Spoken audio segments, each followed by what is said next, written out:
Capítulo 39. Vitórias vazias.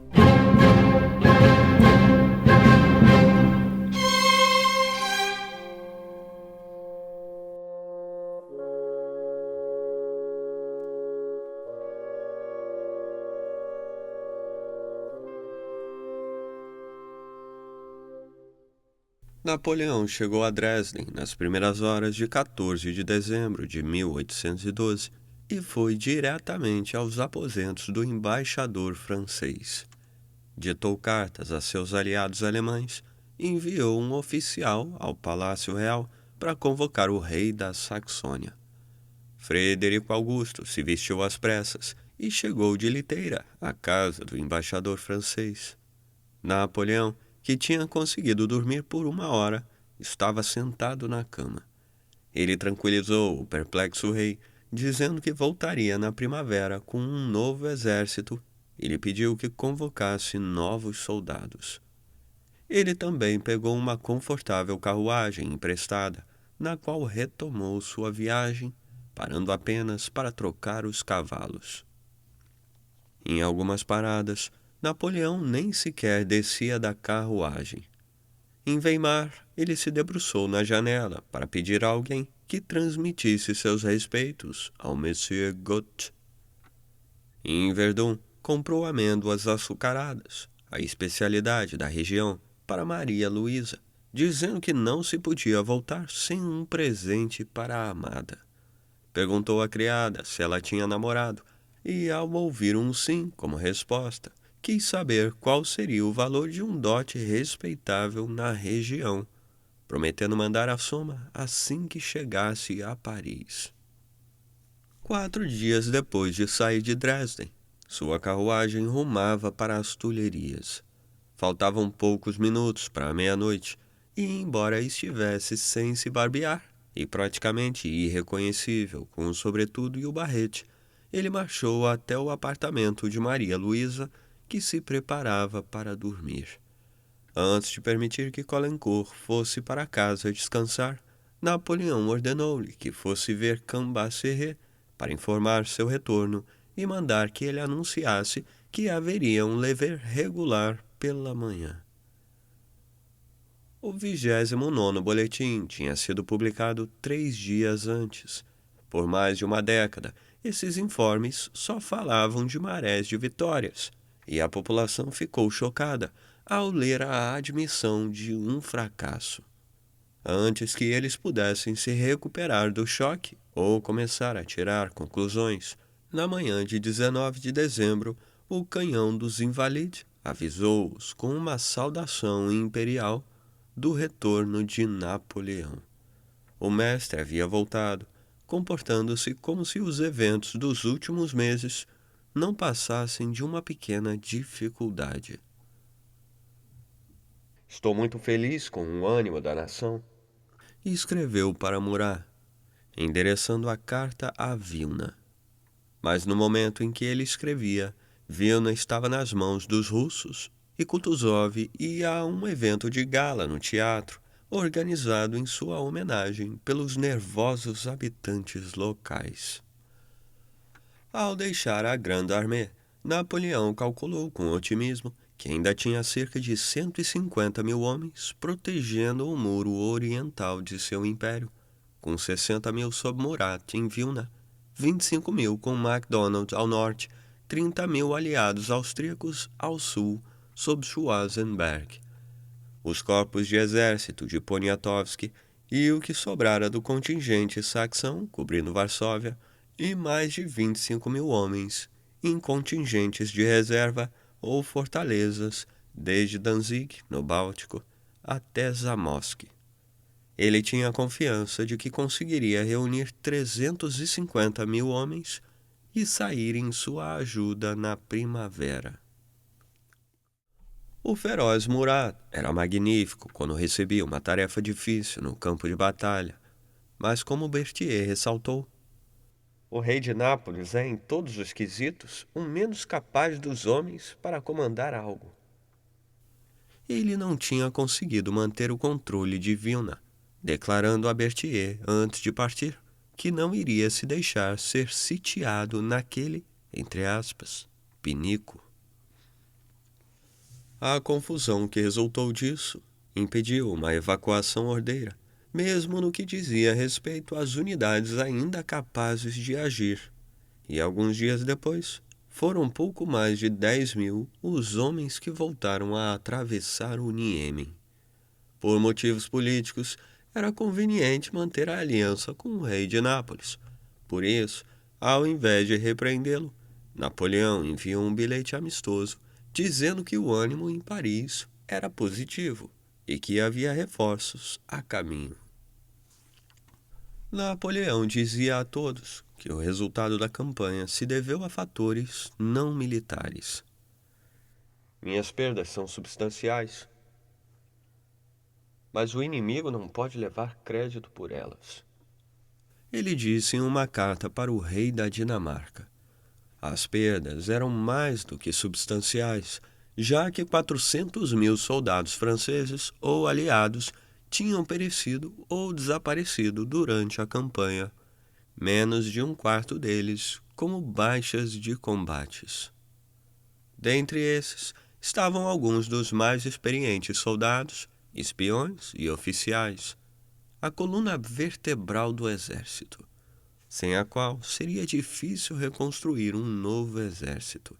Estavam também homens da cavalaria que precisaram de anos de treinamento, não só para combater sobre a montaria, mas também para saber cuidar dos animais.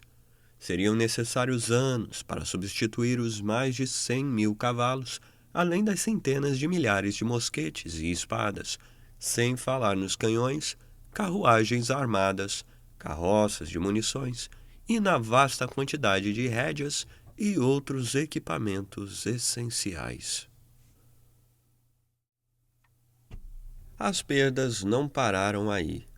Meneval voltou debilitado, a ponto de não conseguir trabalhar. Junot retornou incapacitado, e muitos outros ficaram aleijados ou com sérios problemas mentais. Reprimir os sinais externos de suas emoções exigiu todo o seu autocontrole, Napoleão explicou a Molé. Ele próprio foi posto à prova pela experiência. Demonstrei serenidade, posso até dizer contentamento, durante todo esse tempo. E acho que ninguém que me viu na época poderá negar. Disse a Molé, mas isso teve um custo. Sem esse controle sobre mim, você acha que eu teria conseguido fazer o que fiz? Para Hortense, que o viu pouco depois do retorno, ele pareceu cansado, preocupado, mas não abatido. Molián ficou atônito quando foi às Tulherias. Poucos dias antes de Napoleão partir para a Rússia, a esposa de Molián tinha ficado bastante doente, e as primeiras palavras de Napoleão para ele na volta foram para saber da saúde dela. Outro que ficou impressionado com a serenidade do imperador foi o príncipe Hatzfeld, enviado de Frederico Guilherme. Em geral, posso assegurar a Vossa Majestade, por minha honra, que em nenhuma outra ocasião em que estive com o imperador encontrei-o mais bem disposto, afável ou com opiniões e esperanças mais fortes do que dessa vez. Relatou. Napoleão pretendia mostrar que nada mudara. Por isso cavalgou inspecionando obras públicas com Fontaine e insistiu que o carnaval acontecesse como de costume, embora dezenas de milhares estivessem enlutados por seus mortos ou ansiosamente esperando notícias de seus amados desaparecidos. A intenção não era que os bailes fossem fonte de alegria, já que muitos dos dançarinos não tinham braços, usavam pernas de pau ou tinham perdido narizes, orelhas e dedos por causa do frio. Ocasionalmente, os sentimentos dele, de fato, vinham à tona, e ao deixá-lo em março, o prefeito Joseph Fievé percebeu uma tristeza sombria em seu olhar. Embora um motivo imediato para deixar seu exército e voltar a Paris fosse reunir novas forças com as quais marchar na primavera e tranquilizar aqueles que havia deixado para trás. O que realmente preocupava Napoleão na sua volta era algo completamente diferente. Na noite de 23 de outubro, quando ele dava início à retirada de Moscou, o general Claude François Mallet, juntamente com um punhado de outros, fez uma audaz tentativa de golpe visitando oficiais-chave, anunciando que o imperador estava morto e exibindo documentos forjados que os autorizavam a assumir o poder. Eles conseguiram enganar várias pessoas, incluindo o prefeito de Paris, Nicolas Frouchot, e prenderam o ministro da polícia, Savary, antes que ele os impedisse. Eles foram imediatamente julgados e 12 foram fuzilados antes de Napoleão ouvir falar da tentativa de golpe, o que levou alguns a cogitar se a velocidade com que tudo aconteceu não foi uma tentativa de impedir investigações aprofundadas, uma suspeita, em parte derivada da inimizade entre os dois ministros que conduziam o inquérito, Clark e Savary. Mallet já tinha conspirado em um golpe de 1808, mas foi pego e enviado a um manicômio. Quando questionado pelo general que presidia a corte marcial se tinha cúmplices, ele respondera: "A França inteira e o senhor, caso eu tivesse sido bem-sucedido." A polícia esbarrou também em outra conspiração no Midi, que envolvia alguns republicanos, entre os quais Barras, e sem dúvida havia grande descontentamento com o governo de Napoleão. Mas não foi isso que o chocou e perturbou. Ao ouvir a notícia sobre sua morte na Rússia, aqueles que acreditaram não reagiram da maneira apropriada, que, segundo ele ressaltou para o Conselho de Estado e para o Senado, quando estes foram cumprimentá-lo, teria sido proclamar a ascensão ao trono de seu filho. Nossos pais recuperavam forças para bradar: "O rei está morto, vida longa ao rei." Napoleão lembrou a eles, acrescentando que essas poucas palavras incorporam as principais vantagens da monarquia. O fato de elas não terem sido pronunciadas na noite de 23 de outubro deixou claro para ele que, apesar de todos os seus aparatos, a monarquia que criara não tinha credibilidade. Foi um forte golpe na sua autoestima e também no seu edifício político, que pôs em dúvida a própria base de seu direito a governar. No trecho entre Dresden e Paris, Napoleão escreveu ao sogro pedindo que duplicasse o contingente de tropas austríacas defendendo o Grão-Ducado de Varsóvia e que enviasse um embaixador confiável a Paris. Francisco enviou o general Ferdinand Bubna, que Napoleão conhecia e estimava. Em seu primeiro encontro, na noite de 31 de dezembro de 1812, Bubna fez uma oferta, em nome da Áustria, para mediar negociações de paz entre França e Rússia. Napoleão debateu com Cambacérès, Talleyrand, Caulaincourt e também com Maret se seria melhor aceitar essa oferta ou tentar um acordo diretamente com a Rússia, passando por cima da Áustria e da Prússia, que provavelmente acabariam sendo penalizadas no tratado. Ele ouviu as opiniões sem se comprometer com nenhuma opção. Napoleão queria a paz, provavelmente mais do que qualquer um de seus inimigos. Ele estava então com 43 anos. "Estou ficando pesado e gordo demais para não gostar de repouso, para não precisar dele, para não ver os deslocamentos e a atividade exigidos pela guerra como uma grande fonte de fadiga", confessou a Caulaincourt. Ele sabia que Áustria, Prússia e todos os outros aliados alemães também desejavam a paz e que o temor do envolvimento da Rússia nos assuntos germânicos era maior do que a repulsa pelo domínio que ele exercia. A partir de certas declarações, fica claro que Napoleão passou a perceber os termos de Tilsit como duros demais com a Rússia, e que ele podia estar disposto a fazer concessões, especialmente caso um acordo amplo, que incluísse a Grã-Bretanha, pudesse ser obtido. Mas ele tinha uma relutância inata contra a ideia de negociar sem estar numa posição forte. Napoleão também acreditava, como explicou a Molián, que caso fosse assinar um tratado de paz que ele próprio não tivesse ditado, ninguém acreditaria na sua sinceridade.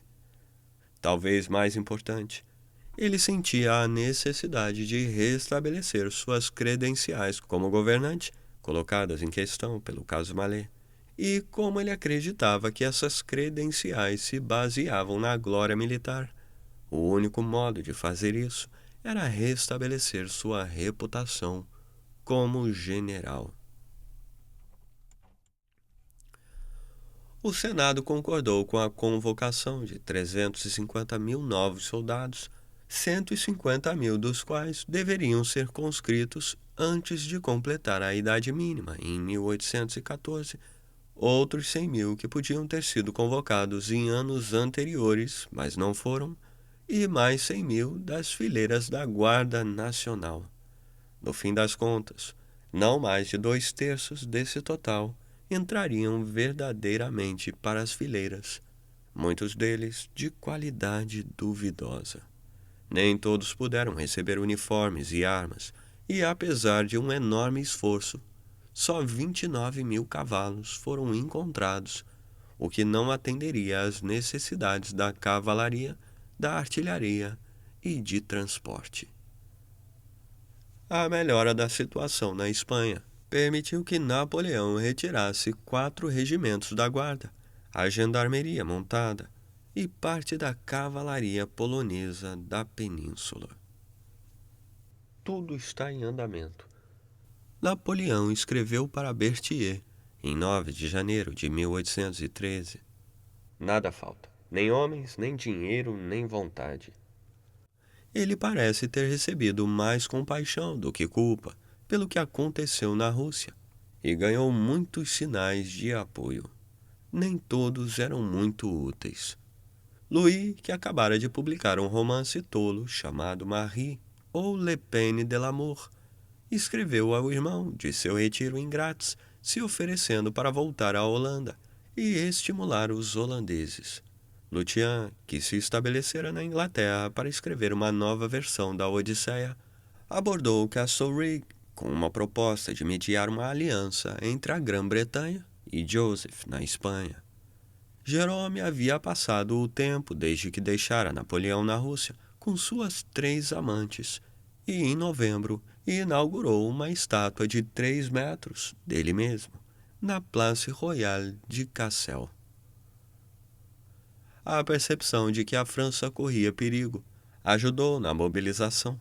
Havia grande descontentamento e muitas reclamações contra a convocação, mas, como mesmo um inimigo declarado de Napoleão teve de admitir, depois de convocados, os rapazes marchavam gritando «Vive l'Empereur!».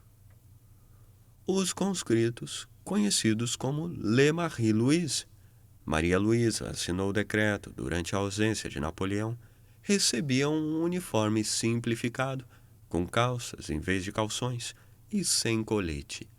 Não havia oficiais suficientes para liderá-los, mas Napoleão tinha a esperança de encontrá-los em meio aos remanescentes da Grande Armée que se recuperavam na Polônia e na Alemanha, já que em sua maioria os sobreviventes eram oficiais e espiões. Napoleão trabalhou incansavelmente, não só na formação do novo exército, como também fortalecendo sua autoridade e cuidando de assuntos que foram negligenciados durante a retirada de Moscou. Mais de 1000 cartas dele sobreviveram dos 4 primeiros meses de 1813, a maioria longa e detalhada. Poucas têm a ver com o que ocorria na Espanha, onde, apesar de a situação militar ter se estabilizado, Joseph e Soult não conseguiam chegar a um acordo. A questão mais urgente era a financeira. Por mais malabarismos que fizesse com os números, não conseguia encontrar dinheiro suficiente para suas necessidades, e os gastos militares agora absorviam cerca de 65% da receita estatal. Ele tentava fazer parecer que estava tudo certo, mas a situação não era boa, e ao voltar de um espetáculo no Théâtre Français, na noite de 9 de janeiro de 1813, ele recebeu novas más notícias.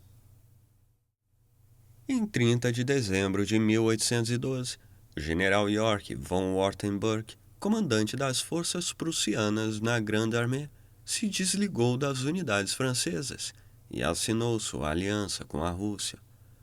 Logo depois veio a confirmação de que Frederico Guilherme denunciara o movimento e dispersara Yorck, mas era um gesto desprovido de significado, uma vez que ele e seus homens já tinham se unido ao exército russo.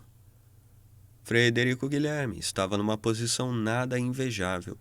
A guarnição francesa na fortaleza de Spandau desfilou por Berlim, lembrando a ele que havia mais soldados franceses do que prussianos no país. O mais provável era que Napoleão voltasse na primavera com um novo exército com o qual esmagaria os russos. Nessas circunstâncias, tanto ele quanto seu chanceler, o barão August von Hardenberg, concordaram que a aliança com Napoleão era o menor de dois males.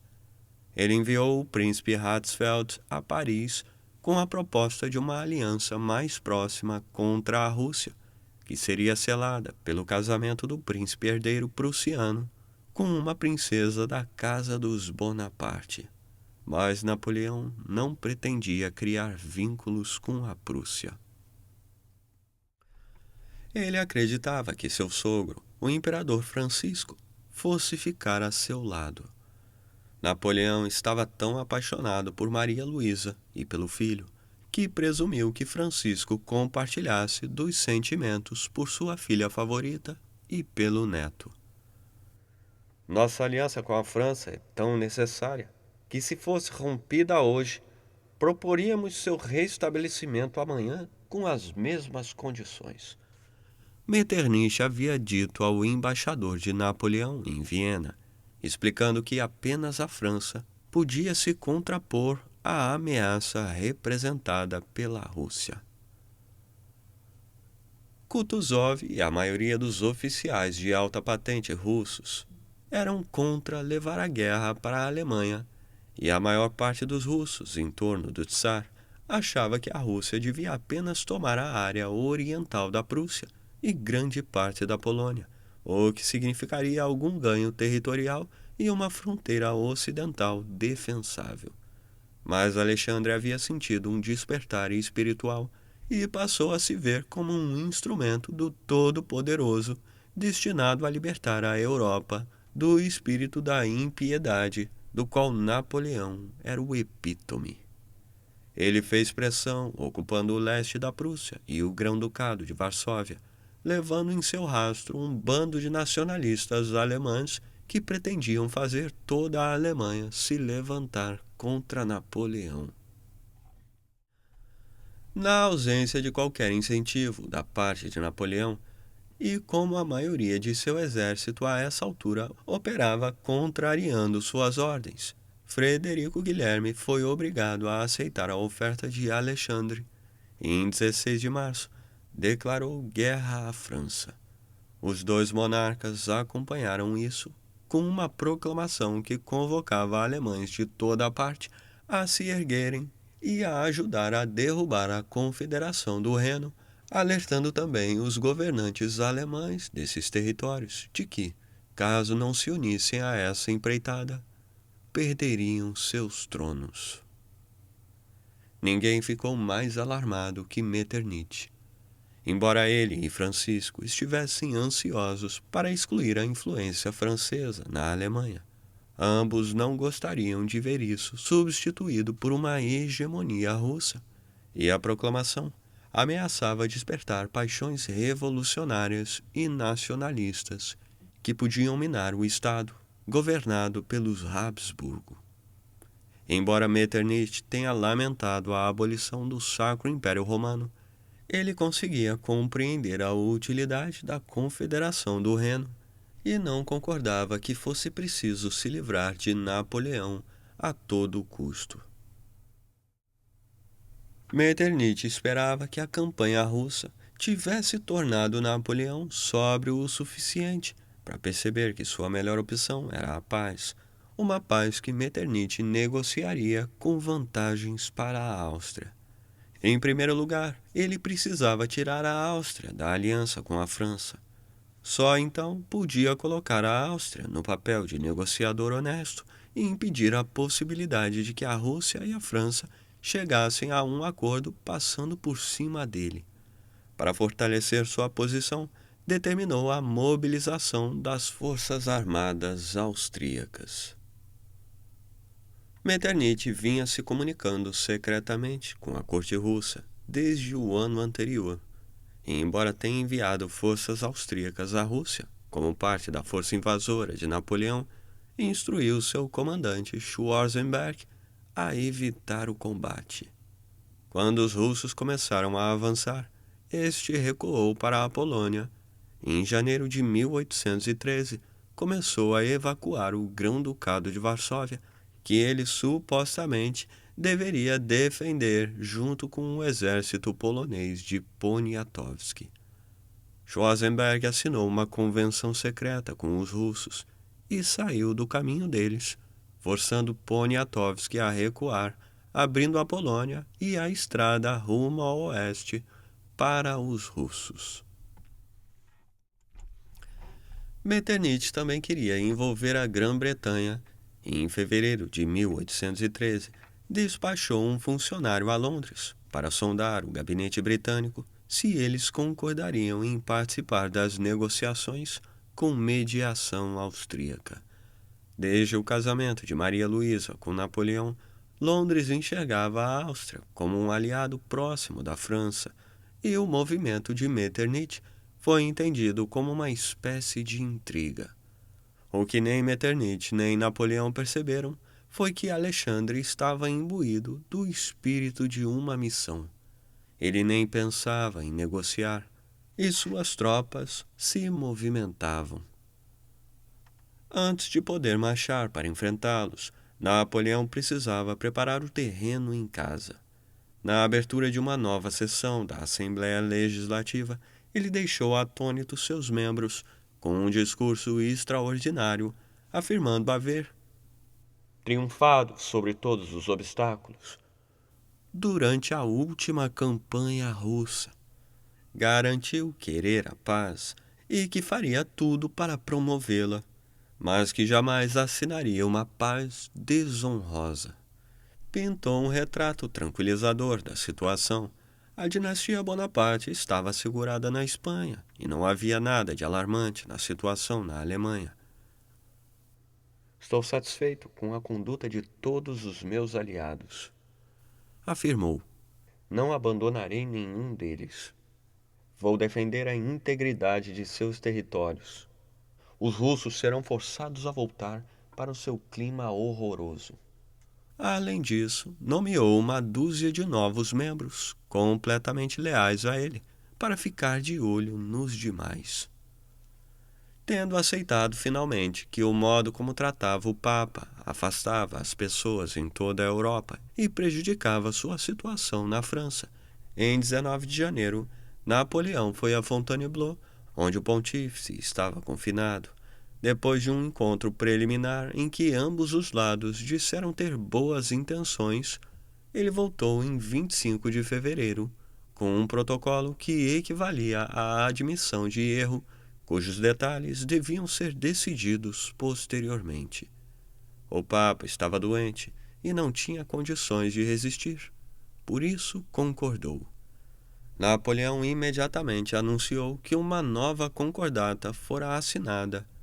O Papa revogou o acordo 3 dias depois e fez uma retratação formal em 24 de março, mas Napoleão ignorou isso e, como a retratação jamais foi publicada, a versão dele prevaleceu. Depois disso, Napoleão voltou a sua atenção para a campanha iminente. Após o fracasso em reagrupar os remanescentes da Grande Armée em Vilna e depois em Königsberg, na Prússia Oriental, em 16 de janeiro, Murat deixou seu posto e voltou a Nápoles. Ele já tinha iniciado negociações secretas com a Áustria, porque, percebendo a possibilidade de novas derrotas francesas, estava determinado a garantir a sobrevivência de seu trono.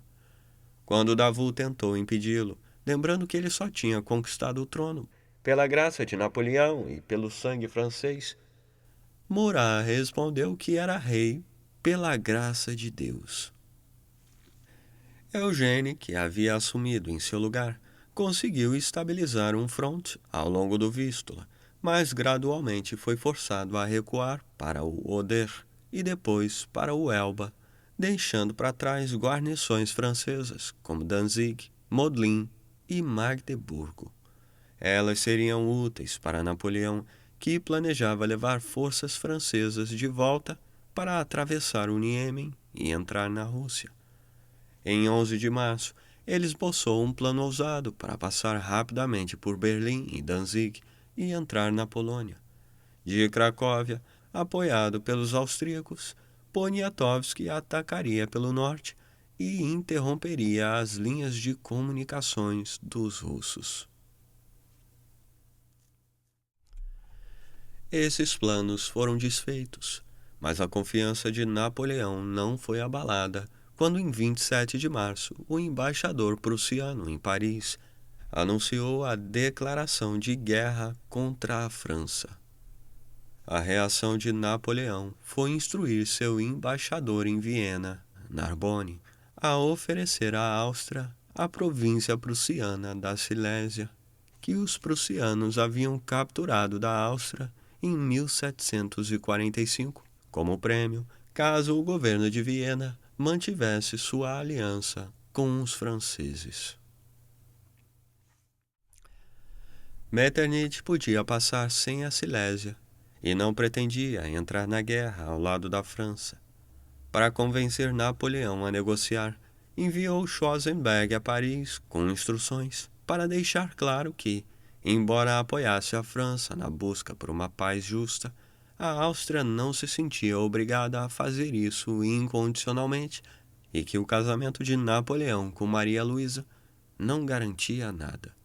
Napoleão ignorou esses alertas enquanto se preparava para restabelecer sua posição por meios militares antes de entrar em qualquer negociação. O quanto Napoleão estava seguro de si é uma questão em aberto. Desalentado pelas implicações do golpe de Estado de Mallet, ele havia dado ao Conselho de Estado a tarefa de inventar um mecanismo que garantisse a sobrevivência de sua dinastia caso algo lhe acontecesse.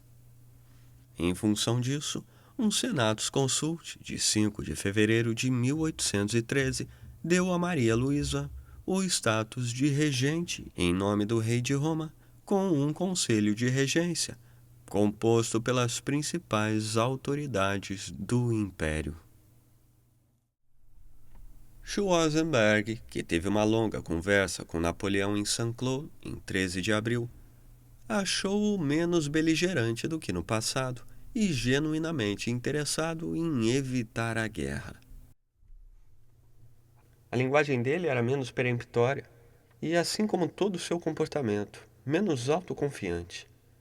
Ele dava a impressão de um homem que teme perder o prestígio que o cerca.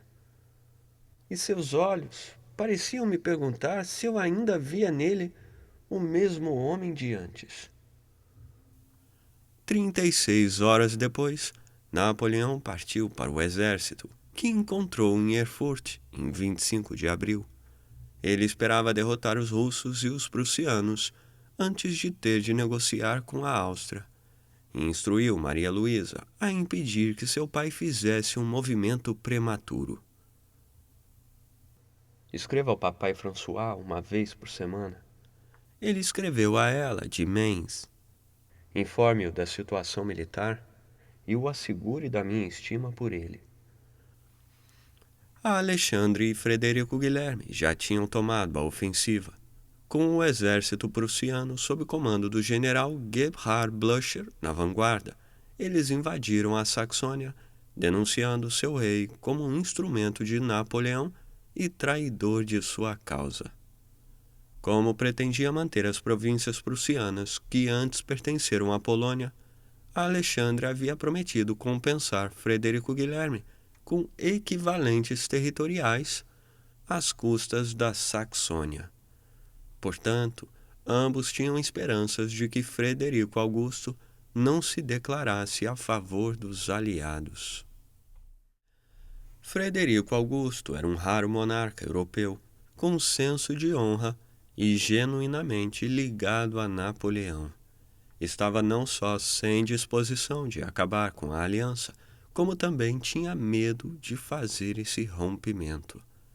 Ele evitou a questão se refugiando na Áustria, que prometeu proteger não só a ele, como também a seu reino.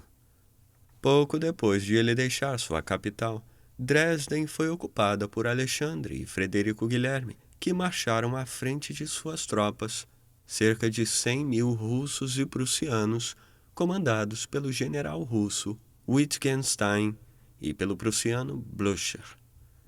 Eles então se puseram em movimento para enfrentar as forças francesas concentradas em torno de Erfurt. O aparecimento de Napoleão em Erfurt exerceu a velha magia sobre as tropas. A alegria do exército foi extraordinária, e cada um de nós, esquecendo os sofrimentos que tínhamos passado, já olhava para frente, para a vitória, e depois disso, para a desejada paz. Lembraria um tenente dos lanceiros do Vístula. O exército é soberbo, escreveu o Marechal Bertrand para sua esposa Fanny. O coronel Pelleport achou seus homens confiantes, ansiosos por encontrar o inimigo. Napoleão avançou rapidamente rumo a Leipzig. O exército aliado atacou seu flanco direito em Lutzen em 2 de maio, onde Ney o conteve, enquanto Napoleão voltou para assumir o comando e liderar os jovens conscritos no ataque. Eles demonstraram um entusiasmo impressionante e avançaram sem medo em direção aos canhões inimigos, levando os aliados a recuar em desordem. A vitória não foi decisiva, uma vez que a escassez de cavalaria impediu que Napoleão perseguisse o inimigo e o levasse à derrota. Embora tenha trombeteado a notícia de uma grande vitória por motivos de propaganda, ele não estava satisfeito. A Eugênie admitiu que, tendo em vista um insignificante número de prisioneiros, não houve vitória alguma.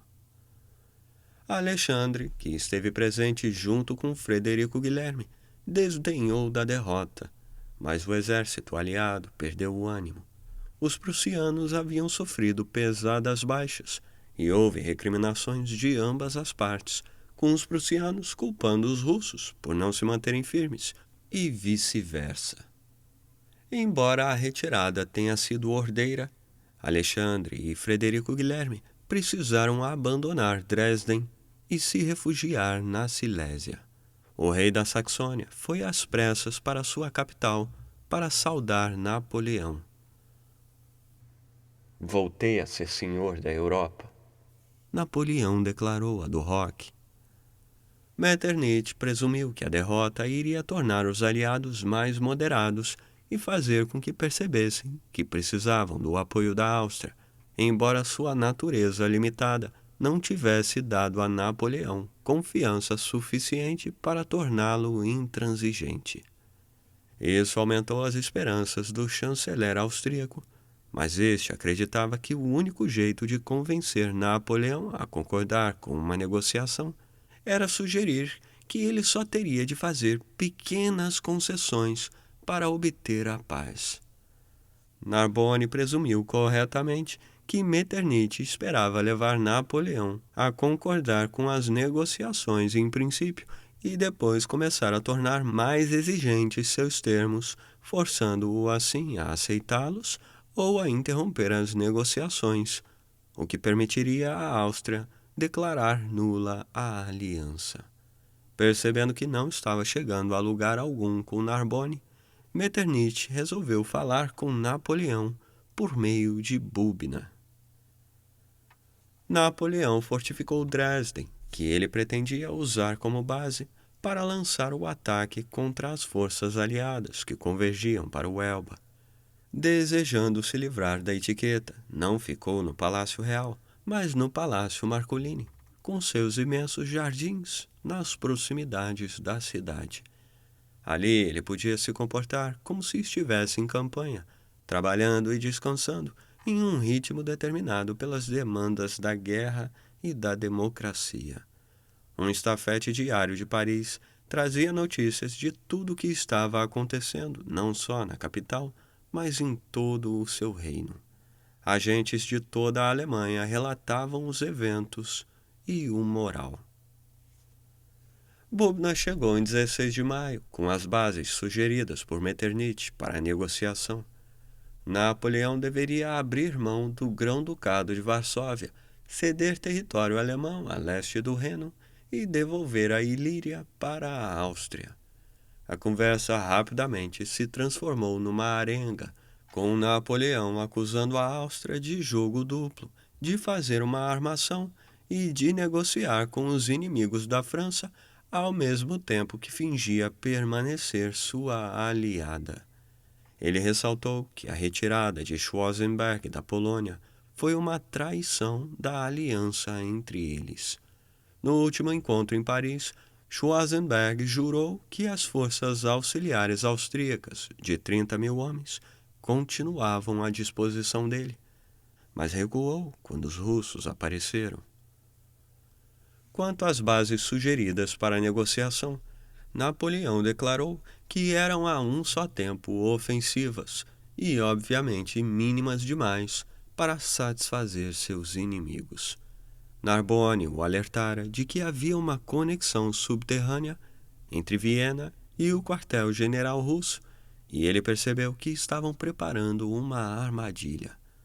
Napoleão disse a Bubna se arrepender de ter casado com a filha de Francisco e declarou que não abriria a mão de um único vilarejo. A certa altura, durante um encontro de 5 horas e meia, Napoleão passou a uma diatribe sobre a importância de manter sua honra, argumentando que, se o povo da França chegasse à conclusão de que ele deixara a nação na mão, ou pior, que a traíra, como fizera Luís XVI sob a influência de sua consorte austríaca, ele e Maria Luísa podiam acabar da mesma forma que eles, insinuando a possibilidade de que ela e o filho pudessem ser assassinados pela turba parisiense. Embora isso possa ter sido uma tentativa baixa de chantagear Francisco, ele parece realmente ter entrado num verdadeiro frenesi sobre o tema. Menos de 2 meses depois, quando estava censurando as autoridades de Leipzig por não saberem lidar com algumas perturbações causadas por protestos contra a França na cidade, Napoleão mencionou os massacres de 1792 em uma linguagem que sugeria que ele ainda temia as multidões. Embora tenha explodido com Bubna, Napoleão não estava nem um pouco confiante e percebeu que, caso se recusasse a aceitar as negociações propostas, estaria se isolando. Por isso, em um último encontro, disse a Bubna que estava disposto a negociar a paz em termos que seriam discutidos. Assim que Bubna partiu de Dresden, Napoleão despachou Caulaincourt para o fronte russo, solicitando um imediato cessar-fogo e conversas diretas entre França e Rússia. Se ia ser forçado a abrir mão do Grão-Ducado de Varsóvia, ele podia muito bem usar isso como suborno para que a Rússia se livrasse da Prússia e da Áustria. As instruções que ele deu a Caulaincourt foram para que se oferecesse a destruir a Polônia para sempre. Seu assistente polonês, Szlapowski, que escoltava Caulaincourt e espiou a conversa dos dois, ficou tão chocado que decidiu parar de trabalhar para Napoleão assim que a guerra acabasse. A oferta foi rejeitada.